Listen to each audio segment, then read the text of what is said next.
There's a really interesting working paper from the Federal Reserve Bank of Cleveland, and this may be one of the cases where I may suggest there's a recent Bloomberg article that summarizes it a little bit better, because the paper itself is heady and abstract. It's like even the headline, even the title is like disentangling rent index differences, data methods, and scope. Yeah, I think I could use a little razzle dazzle. I thought. How do we pick a title where people aren't going to read it? Yeah, inflation bombshell. This one weird metric is off by an entire year. Or like, Fed quietly develops a new inflation measurement. This one trick that the Federal Reserve doesn't want you to know. I've been baited into the word when they use the word quietly. I'm like, well, what are they quietly doing? I need to know. Quietly, just, Yeah. Mm-hmm. But yes. Okay. Maybe that's why they know. Yeah. So the metric, this inflation metric, is rent, of course. And while this is a working paper, it has the depth and rigor, really, to signal that this... That means they're still working on it? Yeah, they've done a lot of work already. That's for sure, and it does. And you need to do a lot of work to kind of grok the some of the figures and ideas that they lay out here. Definitely signals that it is.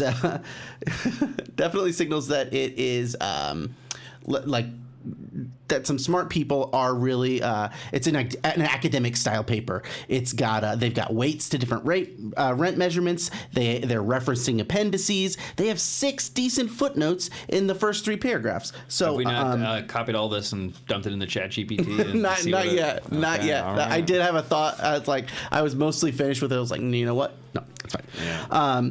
I don't have the means to determine whether like the article itself is like 100% valid, but I trust it. Stylistically, it has the look and feel of a scholarly paper, and it should be noted, and I think I've noted this, I've alluded to this earlier, that part of the look and feel of a scholarly paper is that it will feel almost intentionally opaque. Most of the time, that's on purpose. In order to get your paper published in academic journals, you need to make sure that it bounces off, it just bounces right off the understanding of 99% of the people reading it. If the peer reviewers can't understand the paper, then that's like an instant publish. Yeah, that's just my exaggeration there. The big issue that the authors are dealing with is the difference between the CPI measurement of rent, which comes from the BLS household survey, and other measurements of rent like Zillow and CoreLogic that are a little bit more closer to market rents. We've thrown some shade on the CPI's measurement of rent growth before. Just last week, I was comparing it to a dinosaur fossil because of its lagging indicator. This working paper clarifies the CPI rent measurement such that it's not exactly a lagging indicator, and it's not really the product of an antiquated methodology as much as one that just may not be as sensitive to the same inputs as other rent measurements. They say that the CPI's rent measurement is fully representative of the rental housing stock in U.S. cities compared to the Zillow and CoreLogic measurements. And the Zillow and CoreLogic maybe draw from a restricted number of cities.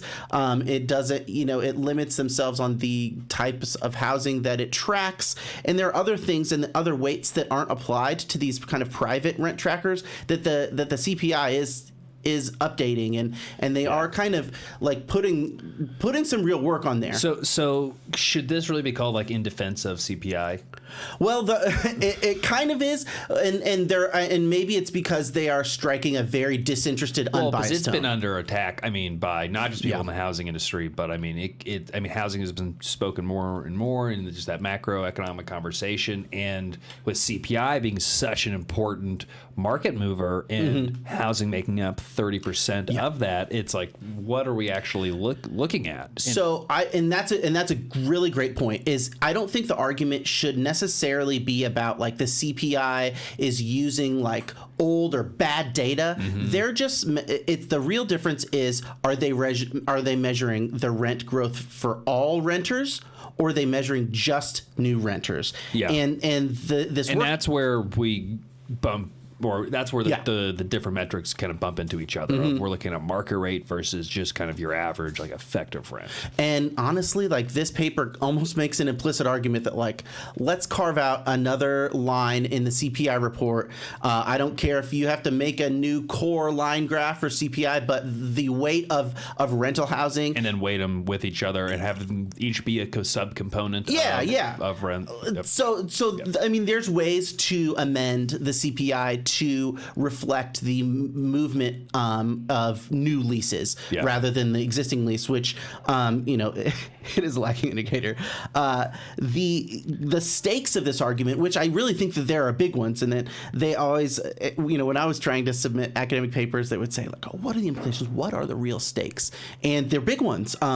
If the Zillow reading, they say, were to replace the official CPI rent measure, the 12-month headline for May 2022 would have been 3 percentage points higher for rental housing inflation than the CPI reading. These are consequential discrepancies. But that would have been interesting because it would have been would have like the Federal Reserve tightened more aggressively and not been caught so flat-footed if they were dealing with a more real-time indicator. Yeah. I mean, but you're absolutely right. I mean, the implications would be huge, and whether we would be in a good, better, or worse spot is interesting to think about. Yeah, and that's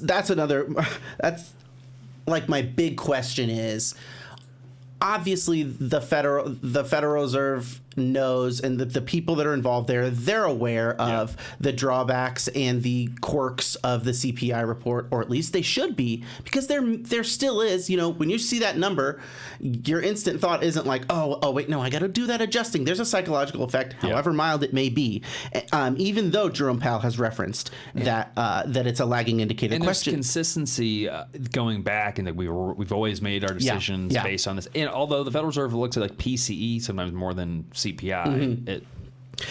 So my big question, and then very generalized for whether it's Federal Reserve or whether it's other organizations and businesses, whatever, that are making decisions based on inflation is, are there specific actions that are triggered by the CPI that maybe don't need to be triggered because we should be tracking rental housing in a different way? Yeah. We looked at the weight of rental housing and housing in general last week. It's like a third of 36%. So it's huge, and the question of are we going to track new rents or existing rents is a big part of that. My thought is that the CPI's measurement of rental housing is an accurate measurement from the perspective of the cost burden of renters at any given month or period, but it does not represent the perspective of the marketplace where the decisions about prices are being played out. So for the most part, people make their decision about rent once a year. They see the pushback, they get the feeling things are too expensive. They're determining things once a year. Yeah. It'd almost be like taking what's your average spend on gasoline throughout the year. Exactly. And they're only making it once. Yeah, exactly. Like, let's pay for all our gas once a year. Lock in a price. Or you lock in a monthly payment. Or you have to go back and you'd be like, okay, what have you spent on gas every week for every 2 weeks for the last year, and then we'll take an average, it's like a rolling average or something. Versus prices that are negotiated or that change every, if you're paying at the pump. Instead, if you do it every time you pay the pump, then that's a lot different. And it almost is like it's 12 times less. I wonder if you could sell. I mean, obviously, gasoline futures absolutely exist, but on the consumer level, I wonder if you could pay a premium to lock in. Like a subscription model. That would be cool. Like you lock in. You already get a little discount for the BP card or But I'm talking locking in your price. Yeah. If gas is cheap, you could buy 1 year. You could lock in, pay a premium. Ooh, I do that on at an ad hoc level. Just fill my tank more when it's cheaper. But that's a really good idea for a year, or I don't know. All right, if someone has already solved this problem, please lay it in the comments and explain. Some of that could be helpful for markets, but I don't know. Maybe. But back to my thing is yes, okay, so you're paying for rents every month. They have a little less agency on the feedback every time you're paying rents for 11 months out of the year. And so if you're renewing, it also muddies the waters a little bit, since you're not picking between two different apartment units. You're kind of weighing the cost of moving, and the landlord is weighing the cost of getting a new renter to replace you. And in as much as two apartments are able to be compared to each other, having pricing decisions based on the choice of one newly rentable apartment unit versus another newly rentable apartment unit seems like a cleaner comparison. So like if you're just, doing that, if apartment rent was again like gas prices, then the CPI measurement of rents would make sense. But if you want to get to the closest, measure of people's decision making of both landlords and renters. Landlords thinking, oh man, things are too expensive. Maybe you got to dial it back because I'm getting this feedback. Or new renters thinking, oh, this is too expensive. Maybe I got to go somewhere else. Then go with new rents. And I think that communicates inflation because we're dealing with marketplaces here where, while it's and people's savings and people's impact is one way to look at it. But if you're making monetary policy decisions, I think that you need to get as close as you can to decisions. And do you expect, Matt, the Federal Reserve to change, the way that they are calculating rents in CPI? That this will, I guess this may be a first step in discussing it. Yeah, I think it is. And this is originating from the Federal Reserve Bank of Cleveland. So I'm thinking at least they're they have the ear of someone, and there is some institutional impetus to somebody to at some remedy point this. was like, we need to look at how we're they're funding whoever's writing this. And to wit, the authors of this study have actually made their own rental trackers.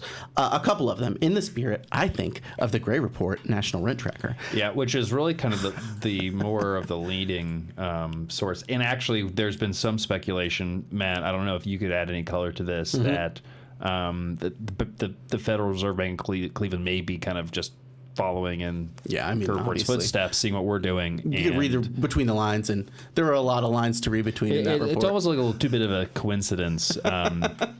Too cute by half. But I think, Matt, and this is great. I love this because this is really just a quick, short snapshot. July 22 to November.